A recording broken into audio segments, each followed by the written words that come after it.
signed and gazetted agreement. No deal yet. Talks on teachers' strike collapse. Busted. Kasarani MP caught in bribery scam. In Taita, people do pray, and they pray hard and they fast. Devil on the prowl. Why Voi residents are living in fear? Seeking help from above, one woman's pain of childlessness.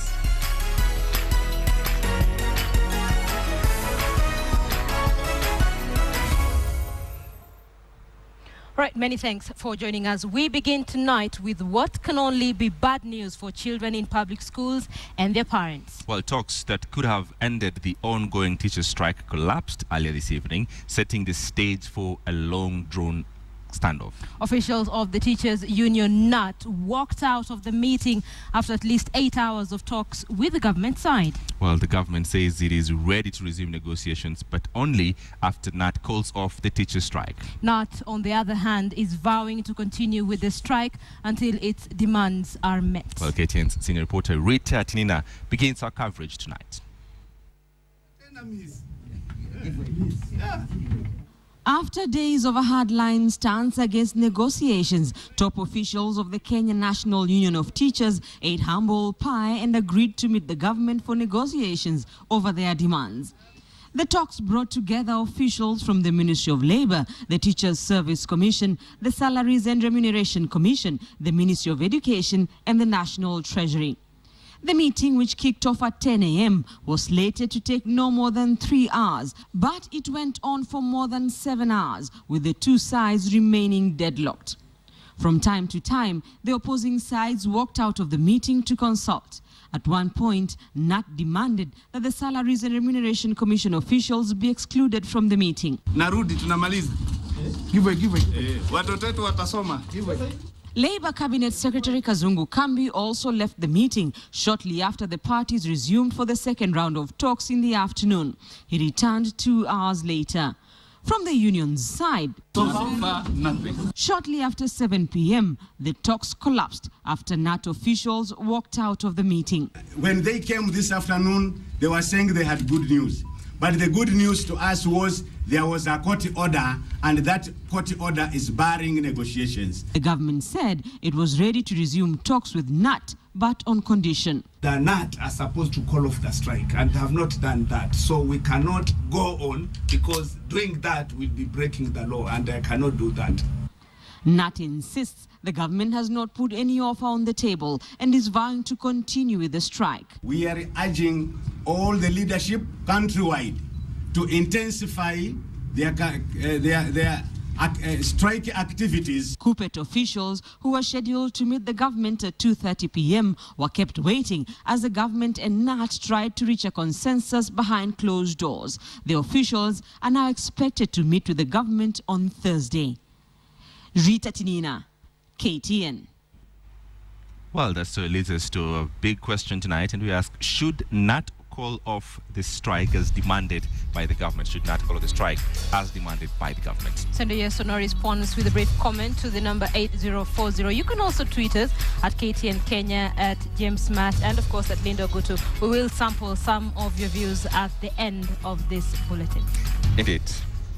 Now to another potential standoff, and this one is at Iago House, where former Vice President Kalonzo Musyoka used to sit.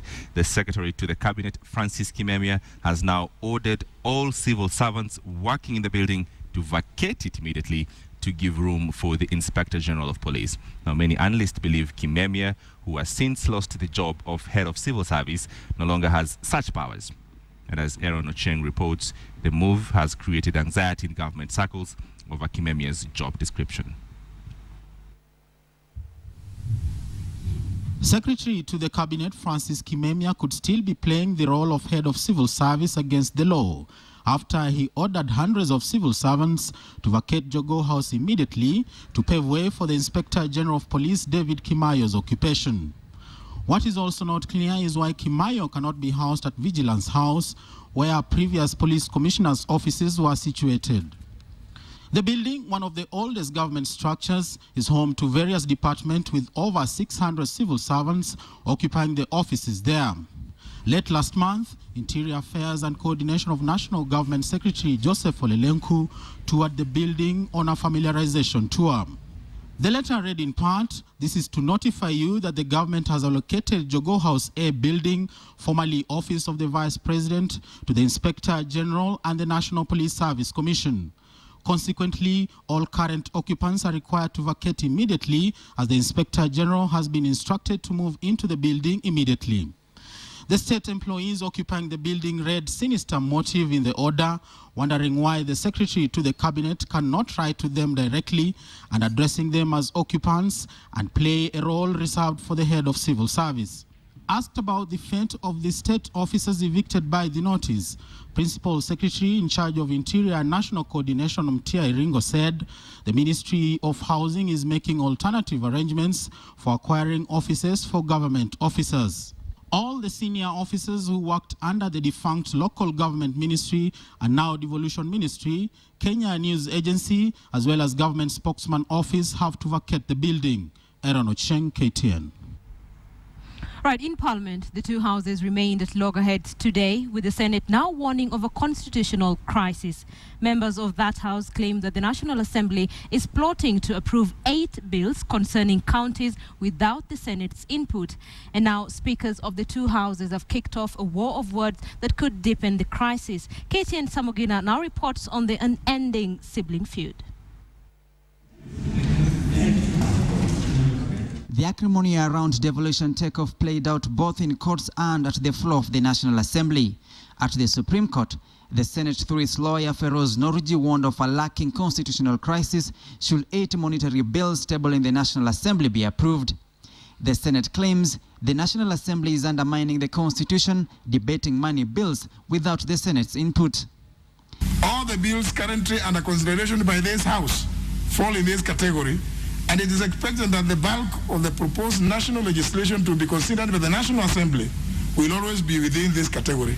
The bills in contention are the Microfinance Amendment Bill, Kenya Deposit Insurance Bill, Insurance Amendment Bill, Insurance Motor Vehicle Third-Party Risk Bill, Tax Appeal Bill, Capital Markets Bill, Supplementary Appropriation Bill, and the Appropriations Bill. But in a swift rejoinder, House Speaker Justin Muturi blasted the Senate, stating it does not have a role in majority of the bills. Muturi stated the 8 bills were not touching on the functions and powers of the county governments, which is the prerogative of the Senate. The Speaker says the bills fall under functions exclusively vested in the national governments to the exclusion of the county governments. And as Parliament clashed, even at the devolved units, officials were colliding. Nakuru County Governor Kinothia Mbugua faced the risk of an impeachment motion for appointing 9 county executives who had been rejected by the county assembly. The motion had gathered the requisite 2/3 majority, amassing a strong 46 out of 55 Nakuru County representatives' support. Does he not recognize that when the county assembly rejected these members, he does not then have the power to go ahead and swear them in? In Kiambu, the county representatives staged a coup to oust the county assembly speaker Nick Githinji. The tug of war in the institutions responsible for devolution now threatens to derail the precarious takeoff of devolution. Samogina, KTN, Nairobi. All right, let's stay with devolution matters, and in yet another testimony of the devolution crisis, chaos erupted in Kiambu earlier today as county assembly members failed in their bid to impeach the speaker. The assembly was left in disarray after the deputy speaker blocked the motion seeking to kick out his boss for alleged abuse of office.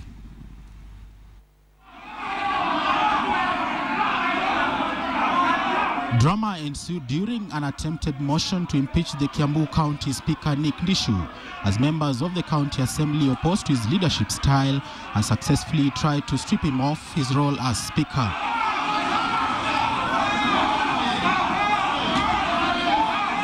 And when it was clear that the sitting Deputy Speaker Anthony Macharia was not going to allow the impeachment motion to succeed, the Kiambu County Assembly was turned into a war zone.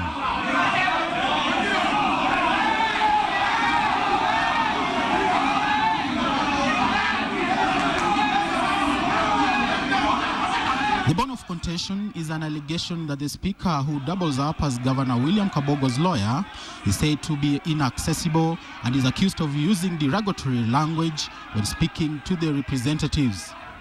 The members of the County Assembly who sponsored the motion of no confidence say they want a Speaker who will understand the County Assembly members who are looking out for the needs of Kiambu people.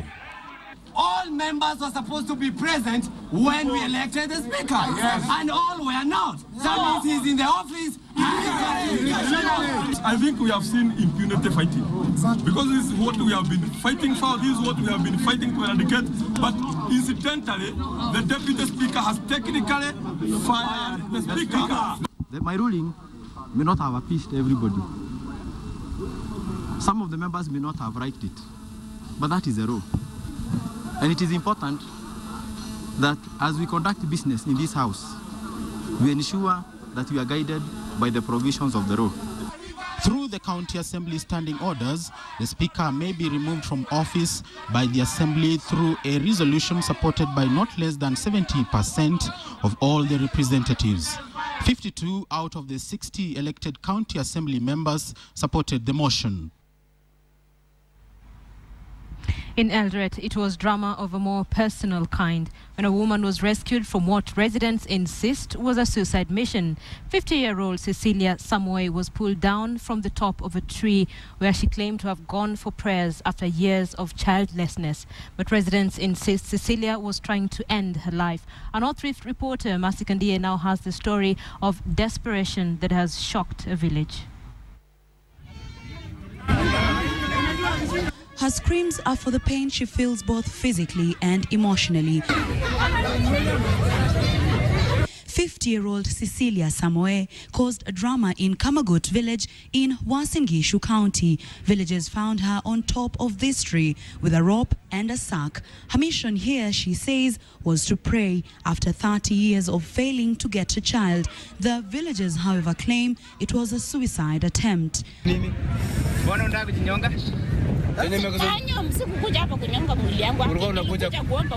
Amesema alikuja kuomba Mungu yake.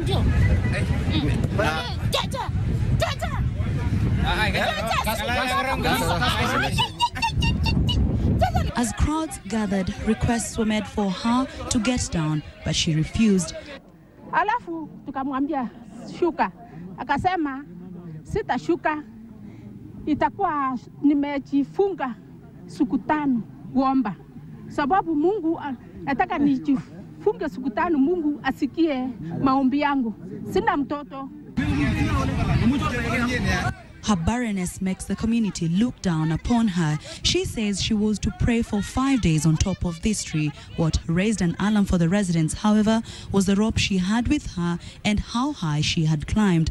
And after refusing to get down the tree, the residents got creative, tying her legs and hands and then lowered her.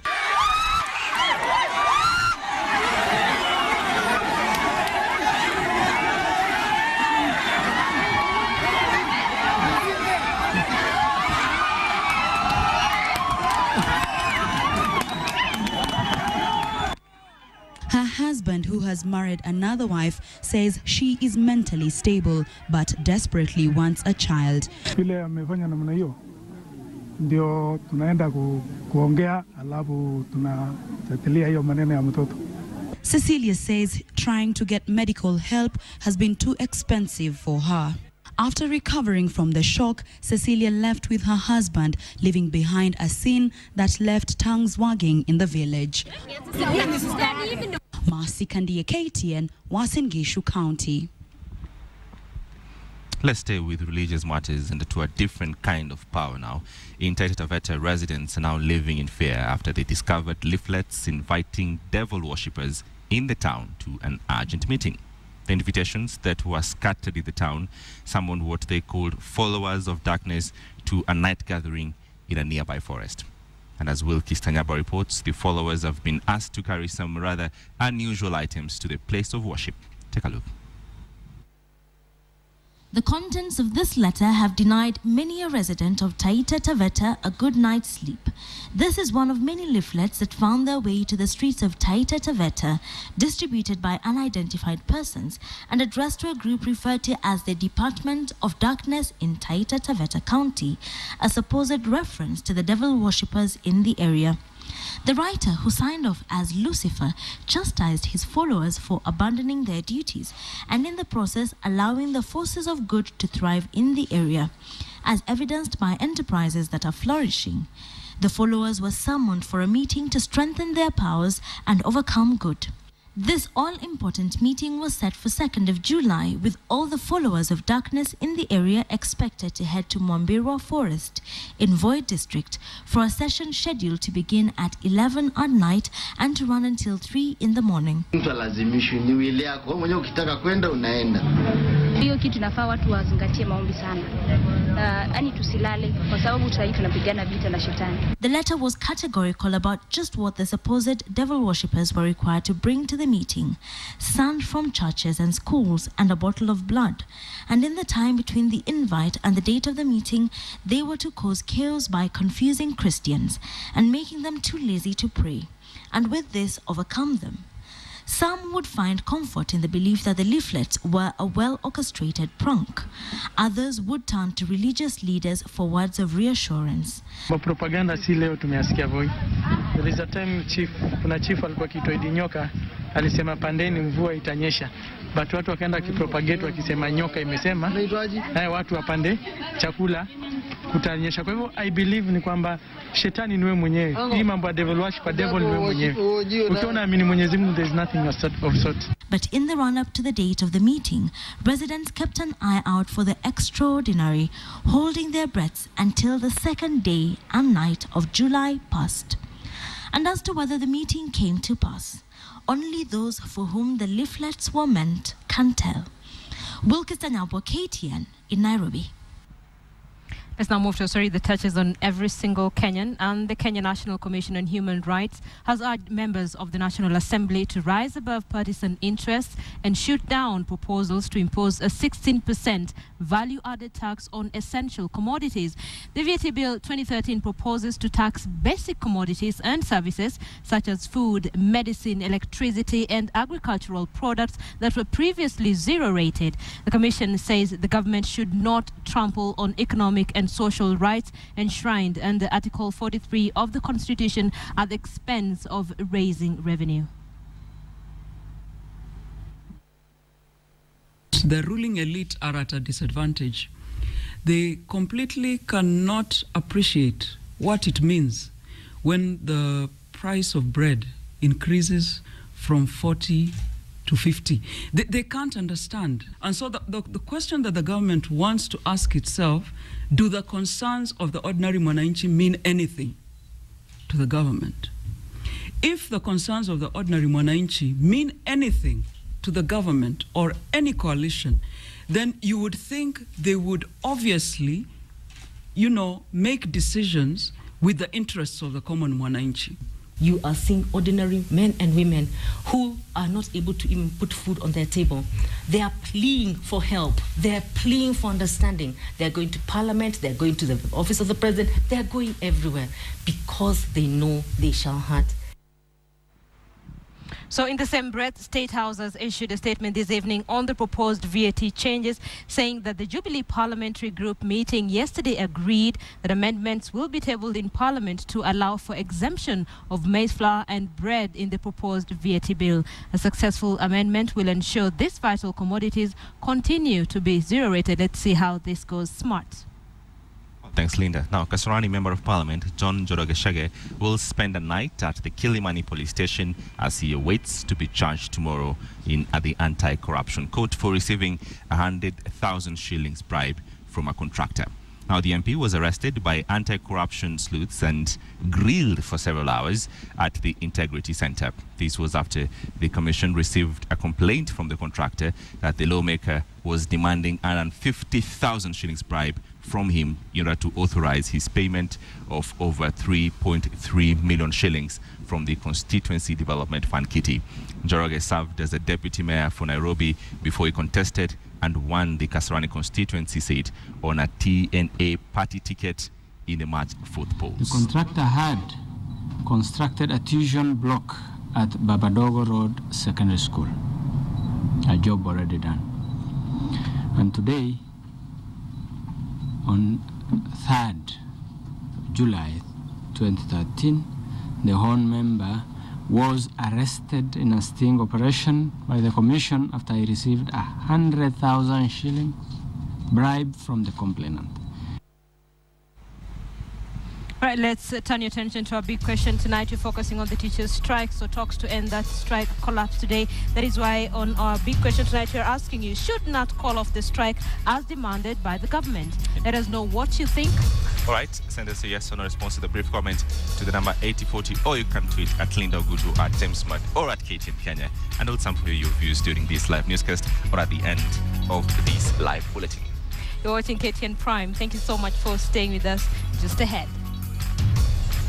Bulletin, we have the financial numbers from British oil explorer Tullow Oil. Also, Jacob Segman retires as Colonel Kobil Chief Executive as CMA approves the takeover of Access Kenya. Stay tuned.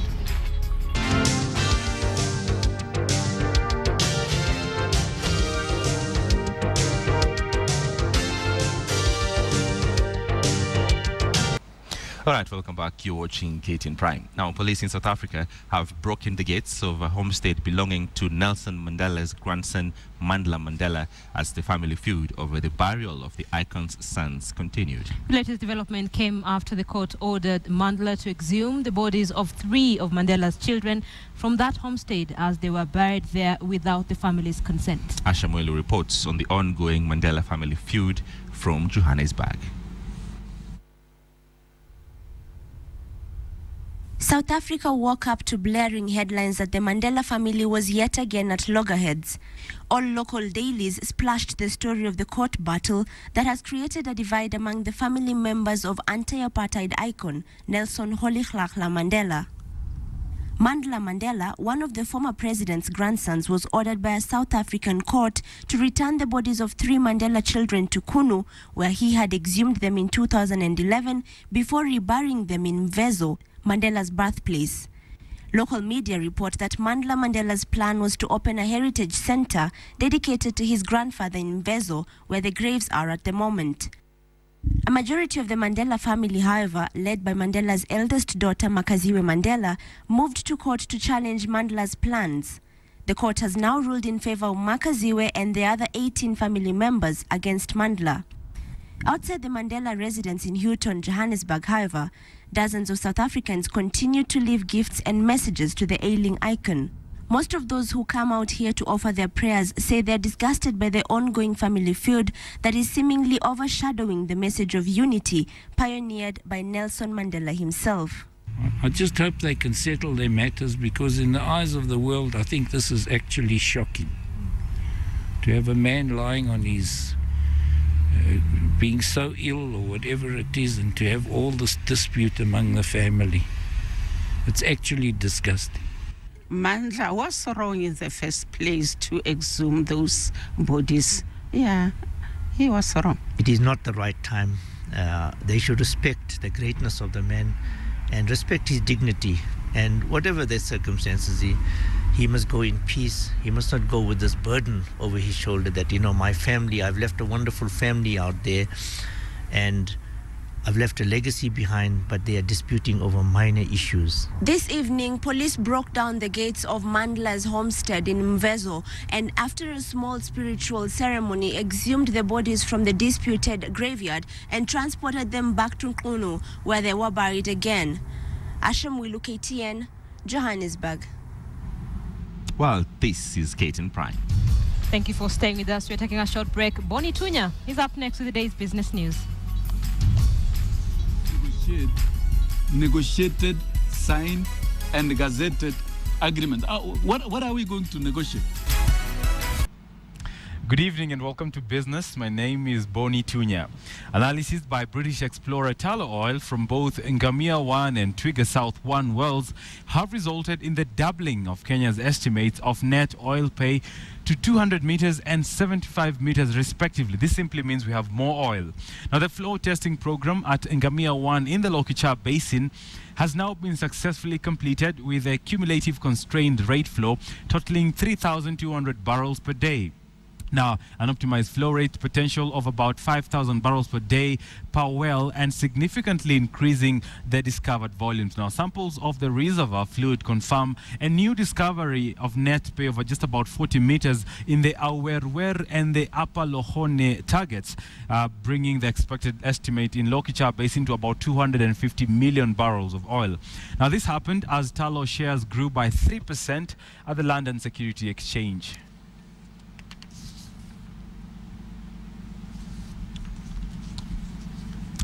Well, the Capital Markets Authority, CMA, has granted approval to Dimensions Data Holdings PLC to serve Access Kenya Group Limited with a takeover document. In a statement to newsrooms, the authority noted that it was satisfied with the adequate disclosures of the information required. Dimension Data Holdings PLC will be expected to serve the approved takeover document to Access Kenya within 5 days of approval. Elsewhere, long-serving Group Managing Director of oil marketing firm Kenol Kobil, Jacob Segman, has retired.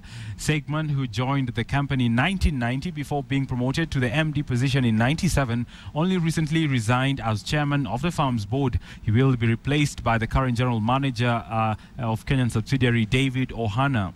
Ohana will also join the board of the listed oil marketing firm. And finally, Oil Mutual has announced that it's set to buy a controlling stake in the country's second largest deposit-taking microfinance, Faulu Kenya.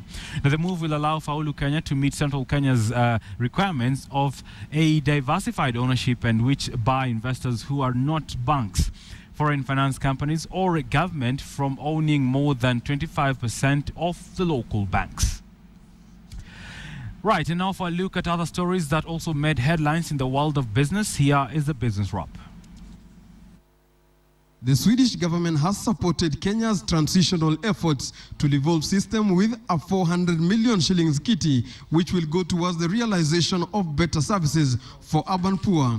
The Swedish head of Kenyan Development Corporation signed a contract with the implementing partners, the Civil Urban Society Development Program, and Marginal Ufanisi, which will go towards urban transition process to achieve urbanization, which guarantees better status for the urban poor. Industry regulators are now on a mission to improve standards of corporate governance among firms in Kenya. This, they say, will improve the standards of local players in regards to international benchmarks. As a result, the Institute of Certified Public Secretaries of Kenya, in partnership with Capital Market Authority, are partnering in this year's Corporate Governance Awards. The awards are expected to endear firms to good practices as they go about their duties. Batson Marcella, a global public relations and communication firm, has today announced its entry into the Kenyan market with the creation of Engage Batson Marcella, following the recent move by most of its large multinational clients to have shown interest in setting up in the continent. Batson Marcella is among the 5th largest listed communication firms in the world and is part of the world-leading communication firms, WPP, and intends to have at least 10 offices in the continent in the next 5 years. Philip Keitan, KTN Business Today. Right, to take us home, here's the look at the financial market reports and the market numbers coming up next.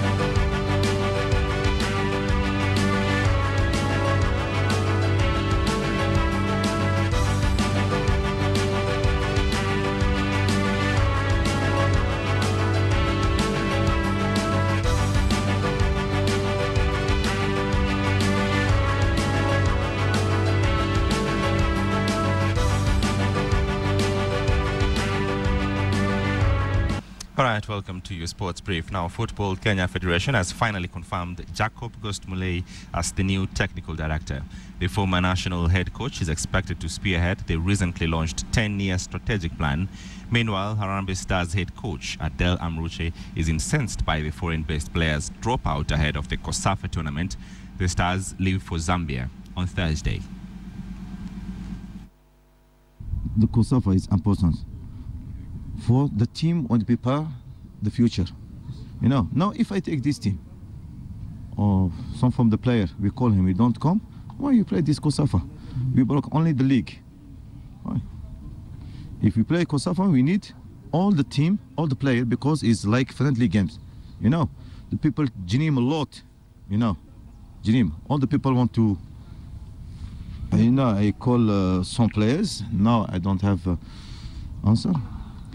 She start now the tradition. We start with Ayub and Timbe. We don't give, because if we put this player, we tell him 1 year suspension or 2 years.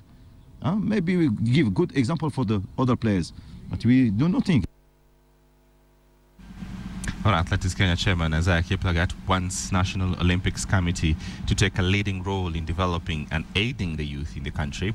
Kiplagat, who spoke after handing over the national flag to the junior athletics team to the World Championships in Ukraine, says NOCK should utilize the youth grants it receives from the IOC to develop talent in the country. Soon after giving the World Youth Team the national flag to the junior athletics team, Kiplagat ignited fireballs and directed at the National Olympics Committee of Kenya. NOC, whose mandate is to prepare teams to the Olympics and the Commonwealth Games, is also expected to help in talent development, a role that AK feels NOC is not performing effectively. They leave us to toil and prepare teams like this to the Olympic Games and enjoy the fruits, or destroy them in the process like they did in London. Kiplagat insists that Athletics Kenya has in the recent past single-handedly funded the preparation of teams despite not receiving funds for youth development from the International Olympics Committee. We would like to ask our government to come forward and really ask their NOC, what are they doing with the grant money, the money that comes from IOC, to prepare the youth. There's money for the youth, and there's money for elite athletes, and there's money for preparing teams. There's a lot of grants that come from there. But there's nothing. We see nothing. We are running around to look for sponsors to prepare these teams. The team of 20 leaves the country on Sunday after being in camp for 3 weeks. The 8th edition of the Youth Championships will be held from the 10th to the 14th of July. Victor Ogale, KTN Sports. All right, now the new FC Leopards management team, led by Chairman Allen, took over the reins of the club with a promise to change the club's fortunes for the better. Kasavole, who was handed over the club's books of accounts and other documents by immediate former Vice Chairman Walter Onyino, promised to professionalize the running of the club, which is currently ranked 10th on the KPL table. The new team, which has sitting members of parliament, will be watching their team take on Thika United away this weekend. With my office here to lead FC Leopards, we have opened up hope for us to now steer ahead this club to another level. So KPL na FKF wawe tayari. Sisi hatutaki vita kwa FC, lakini tunataka uhaki ifanyike kwa FC. Tumekuwa mara mingi tunaonewa, hasa na CEO Bwana Guda. All right, so the big question as we finish, we'll ask you if you think the NAT should should not call off a strike as demanded by the government. Should the Kenya National Union of Teachers call off the strike as demanded by the government? And here's how you polled. 79% of you think NAT should not, and 21% of you think NAT should actually let me sample just some of the few comments. Kelvin says the oldest government trick in the book, call it off and you give away the only ace you hold on strike puts pressure. Let me see. George says the government claims that NAT is taking hardline position, yet it's them. The strike must go on. Colin says NAT should stand its ground. It's high time the government should know teachers. All right, that's where we end. But don't go too far, because Perspectives is coming right up after this. My name is James Matt. Do enjoy the rest of the viewing. And of course, on Perspective, Ferdinand Omondi will be revisiting Tana and looking at what went wrong and the way forward. Thank you for watching KTN Prime. Sleep well. I'm Linda Ogutu.